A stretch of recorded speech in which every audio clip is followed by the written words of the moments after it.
베트남 전쟁. 베트남은 원래 하나의 나라였으며 오랜 시간 외국의 지배를 받아왔습니다. 19세기 후반부터 프랑스의 식민 지배를 받으며 정치와 경제의 중요한 결정권을 스스로 가질 수 없었습니다. 이로 인해 많은 베트남 사람들은 자신의 나라를 직접 다스리고 싶다는 생각을 하게 됩니다. 이러한 독립에 대한 바람은 이후 베트남에서 이어지는 여러 전쟁의 출발점이 됩니다.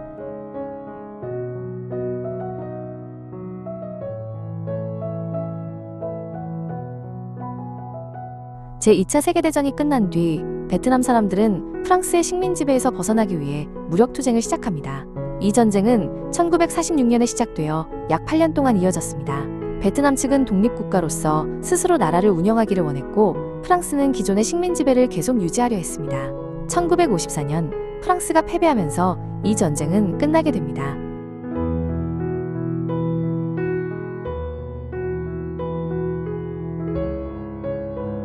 프랑스와의 전쟁이 끝난 뒤 여러 나라가 베트남의 미래를 논의하기 위해 한자리에 모입니다. 이 회의는 스위스 제네바에서 열렸고 더 이상의 전쟁을 막기 위한 국제적인 합의가 이루어집니다. 그 결과 베트남은 북위 17도선을 기준으로 북쪽과 남쪽으로 나뉘게 됩니다. 이 분단은 잠시 유지될 예정이었지만 현실에서는 오래 지속되며 새로운 갈등의 출발점이 됩니다.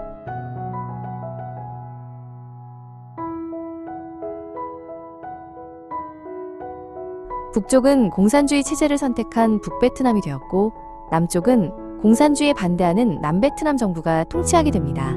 같은 나라였던 지역이 서로 다른 정치 체제를 갖게 되면서 긴장은 점점 커집니다. 이 분단은 이후 베트남 전쟁으로 이어지는 가장 중요한 원인이 됩니다.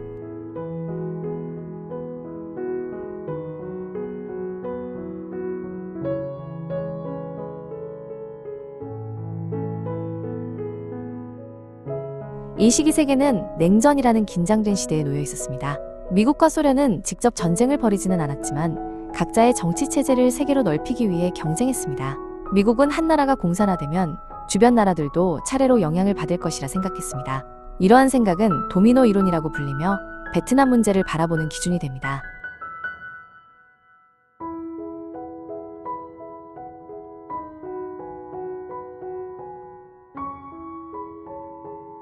미국은 남베트남이 공산화되는 것을 막기 위해 다양한 지원을 시작합니다.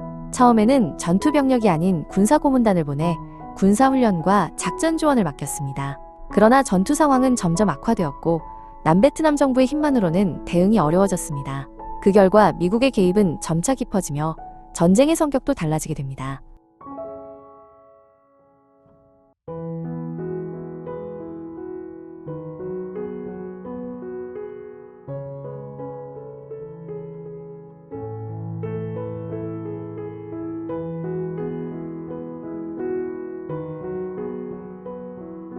(1964년) tonkin만이라는 바다에서 미군 함정이 공격을 받았다는 보고가 나옵니다. 이 사건은 미국 사회 전반에 큰 충격을 주었고 전쟁에 대한 인식을 바꾸는 계기가 됩니다. 미국 의회는 대통령에게 군사행동을 확대할 수 있는 권한을 부여합니다. 이 결정은 베트남 전쟁이 본격적으로 확대되는 중요한 전환점이 됩니다.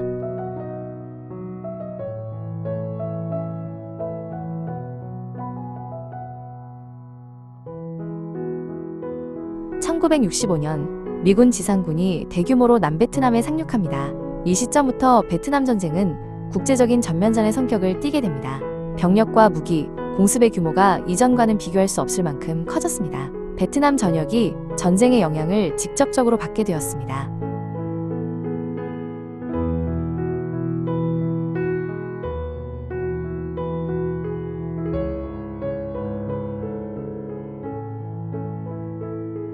베트남 전쟁은 헬리콥터가 대량으로 사용된 전쟁이었습니다. 병사들은 헬리콥터를 이용해 정글과 마을로 빠르게 이동하며 작전에 투입되었습니다. 하지만 전선은 분명하지 않았고 전투는 예고 없이 갑작스럽게 벌어지는 경우가 많았습니다. 이로 인해 민간인과 군인의 경계가 흐려지는 상황도 자주 발생했습니다.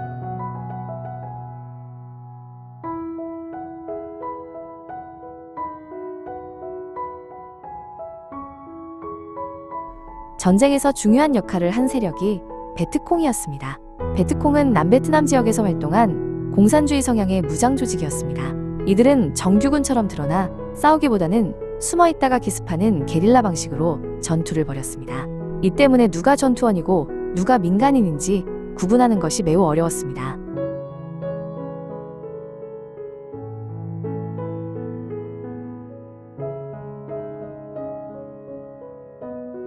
베트남의 넓고 복잡한 정글 지형은 전쟁을 더욱 어렵게 만들었습니다. 적은 정글 속에 숨어 있었고 언제 어디서 공격이 일어날지 예측하기 힘들었습니다. 병사들은 낮과 밤을 가리지 않고 늘 긴장 상태에 놓일 수밖에 없었습니다. 이 전쟁은 육체적인 피로뿐 아니라 사람들의 정신에도 큰 부담을 주었습니다.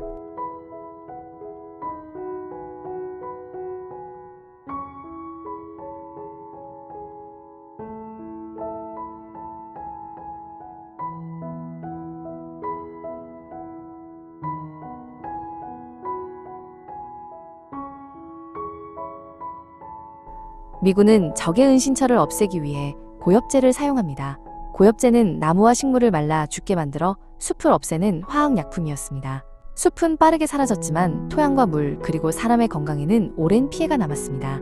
이 문제는 전쟁이 끝난 뒤에도 오랫동안 계속 이어졌습니다.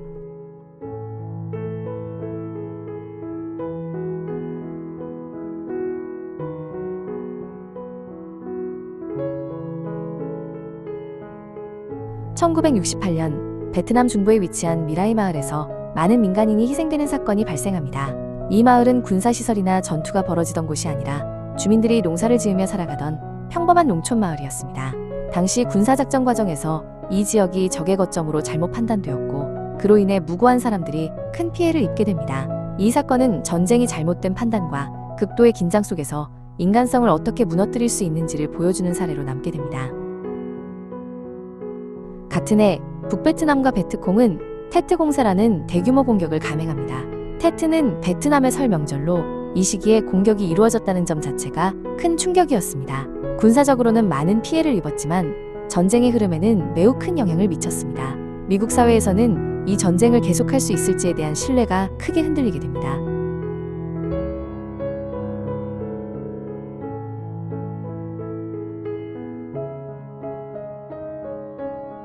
베트남 전쟁은 텔레비전을 통해 매일같이 보도되었습니다. 사람들은 집에서 실제 전쟁 장면을 직접 보게 됩니다.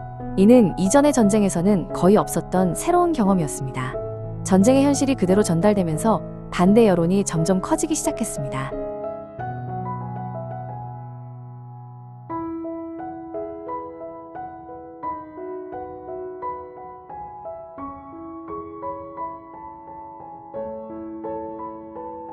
미국과 여러 나라에서 전쟁에 반대하는 시위가 이어집니다.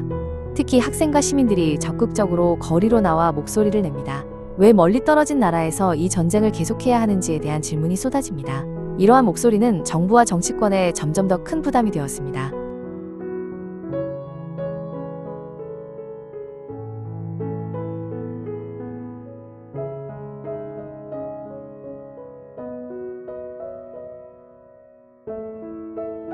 (1973년) 미국은 평화협정을 통해 베트남에서 군대를 철수합니다. 하지만 베트남 내부의 전투는 곧바로 끝나지는 않았습니다. (1975년) 북베트남군이 사해공에 들어오면서 전쟁은 마침내 끝이 납니다.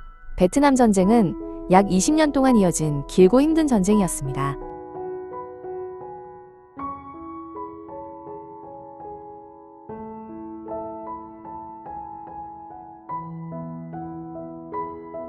전쟁은 끝났지만 그 영향은 오랫동안 남아 있었습니다. 불발탄과 고엽제 피해는 지금까지도 해결해야 할 문제로 남아 있습니다. 많은 사람들은 전쟁의 기억과 상처를 안고 현재의 삶을 살아가고 있습니다.